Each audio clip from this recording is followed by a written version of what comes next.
નમસ્કાર સાથીઓ, હું આપનો રાજુ કરપડા. બોટાદ માર્કેટિંગ યાર્ડમાં કડદા પ્રથા બંધ કરાવવા માટે જે લડાઈ લડ્યા ગુજરાતની જનતાએ જોયું. બોટાદની અંદરથી જે ખેડૂતોએ સંગઠિત બની વર્ષોથી યાર્ડની અંદર જે ખેડૂતો લૂંટાઈ રહ્યા હતા એની સામે અવાજ ઉઠાવવાની કોશિશ કરી.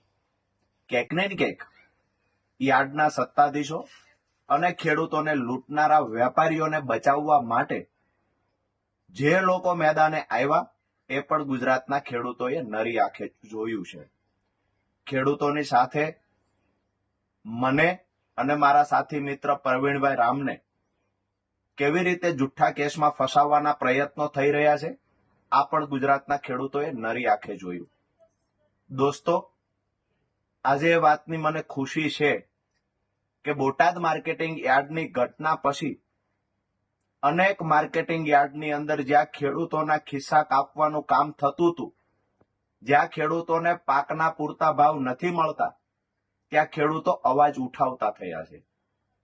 હું તમામ ખેડૂતોને વિનંતી કરું છું કે ખેડૂતોને બચાવવા માટેની લડાઈમાં પરિણામ જે પણ આવશે એ મને અને પ્રવીણભાઈ રામને મંજૂર છે.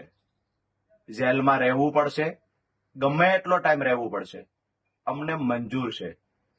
પણ તમામ ખેડૂતોને વિનંતી કરીએ છીએ કે જ્યારે પણ માર્કેટિંગ યાર્ડમાં જાઓ છો અને તમને પૂરતો ભાવ નથી મળતો, તમારા પાકનો કડદો કરવામાં આવે છે, તમારી સાથે છેતરપિંડી કરવામાં આવે છે, તો ત્યાંથી અવાજ ઉઠાવજો.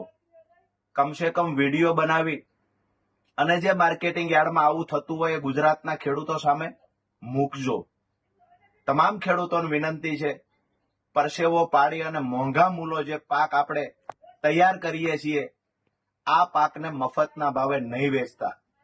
ગાંધી ચિંધ્યા માર્ગે શાંતિથી રજૂઆતો કરજો, શાંતિથી સવાલ ઉઠાવજો અને જ્યાં જરૂર પડે ત્યાં ખિસ્સામાંથી મોબાઈલ કાઢી અને જે માર્કેટિંગ યાર્ડમાં આવી રીતે ખેડૂતોના ખિસ્સા કપાતા હોય એ માર્કેટિંગ યાર્ડને ગુજરાતના ખેડૂતો સામે ઉજાગર કરજો.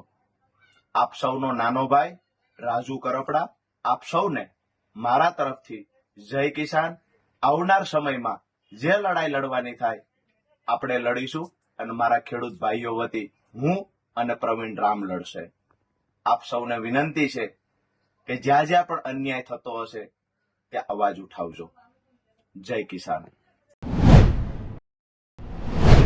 નમસ્કાર મિત્રો, બોટાદથી ખેડૂતોના હિત માટે રાજુભાઈની આગેવાનીમાં શરૂ થયેલી ખેડૂતોની આ લડાઈની અંદર જે ખેડૂત મહાપંચાયત હતી એમની અંદર હું પોતે પણ સમર્થન આપવા માટે ગયેલો. આ સમગ્ર લડાઈ ખેડૂતોનો અવાજ બનવા માટેની લડાઈ હતી. છતાં પણ રાજુભાઈ કરપડા ઉપર, મારી ઉપર અને અમારી સાથે અન્ય બીજા 83 થી 85 જેટલા લોકો ઉપર ગંભીર કલમો લગાડી છે. પણ અમે ભાજપની આ ખોટી ફરિયાદોથી ડરતા નથી, એના ફરિયાદોથી ડરવાના નથી અને એટલા માટે આવતીકાલે 16 તારીખે અમે ખેડૂતોના હિત માટે અને જે ત્યાં ખેડૂતો પકડાયા છે એને છોડાવવા માટે અમે અનશન ઉપર બેસવાના છે. અમને ખબર છે કે પોલીસ અમને પકડીને લઈ જવાની છે, અમારે જેલમાં જવાનું છે, પણ એનાથી અમને 1% પણ રંજ નથી. પણ હું ગુજરાતના ખેડૂતોને એક નમ્ર અપીલ કરું છું કે રાજુભાઈ કરપડા અને હું અને અમારી સાથે બીજા 83 લોકો તમારા માટે એક જેલની લડાઈ લડી રહ્યા છે. ત્યારે આ જે ખેડૂતોની ક્રાંતિની શરૂઆત થઈ છે એ ક્રાંતિને તમે ગાંધી ચિંધ્યા માર્ગે ચાલુ રાખજો.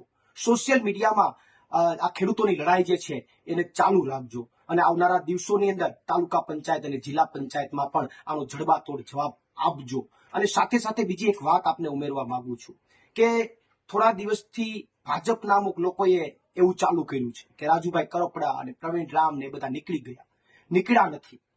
અમે એ મહાપંચાયતમાંથી નીકળ્યા નહોતા. ત્યાં પરિસ્થિતિ જે તંગ થઈ, પોલીસ પ્રશાસન અટકાયત કરવા માટે આવી, જે પરિસ્થિતિ તંગ થઈ અને જો રાજુભાઈ કરપડાની કે મારી ધરપકડ કે અટકાયત થઈ હોત તો કદાચ પરિસ્થિતિ આનાથી પણ વધારે ખરાબ ઊભી થઈ ગઈ હોત. અને એટલા માટે ત્યાંના સમજદાર ખેડૂતોએ અમને બંનેને પકડીને બહાર કાઢ્યા છે. અને એવું ભૂતકાળમાં જે હાર્દિક પટેલ વખતેના આંદોલનમાં ધરપકડના કારણે જે ઘટનાઓ બની એવી ઘટનાઓ ત્યાં એ ગામમાં ન બને એટલા માટે ત્યાંના સમજદાર ખેડૂતોએ એમને બંનેને બહાર કાઢ્યા. એટલે એ સમજદાર ખેડૂતો જે છે એમણે આ નિર્ણય લીધો હતો.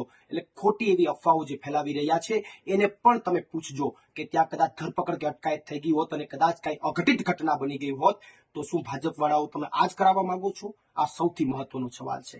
અને એનાથી પણ વિશેષ હું તમામ ખેડૂતોને કહું છું કે આ લડાઈની અંદર ગાંધી ચિંધ્યા માર્ગે સાથ અને સમર્થન આપજો. આભાર. આપનો પ્રવીણ રામ, પ્રદેશ ફ્રન્ટલ અધ્યક્ષ, આમ આદમી પાર્ટી.